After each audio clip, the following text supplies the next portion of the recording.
আজকে আমি চলে এসেছি গাজীপুর সোনামুখী মেলায়। এই মেলাটি অনেক পুরাতন একটি মেলা এবং ঐতিহ্যবাহী একটি মেলা।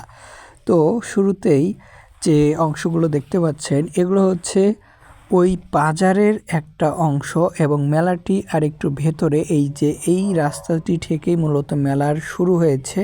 এই যে মেলার দোকানপাট এখানে বসেছে, বিভিন্ন ধরনের ছোটদের, বাচ্চাদের, বড়দের সকল ধরনের জিনিসপত্র কিন্তু এই মেলায় পাওয়া যায় এবং এই মেলাটি অনেক বড় একটা মেলা, যেটা আসলে ছোট্ট একটি ভিডিওর মধ্যে দেখানো সম্ভব নয়। আরও বেশ কয়েকটি ভিডিওর মাধ্যমে আমি আপনাদেরকে দেখাবো। এই যেখানে হরেক রকমের খাবারও কিন্তু বসেছে, দোকানপাটগুলো বসেছে। আমি যখন পুরো মেলাটি ঘুরে ঘুরে দেখতেছিলাম তখন আমার কাছে বেশ চমৎকার লাগতেছিল। এই দোকানটি হয়তো বন্ধ হয়ে আছে এখন এবং এই পাশের দোকানটি খোলা।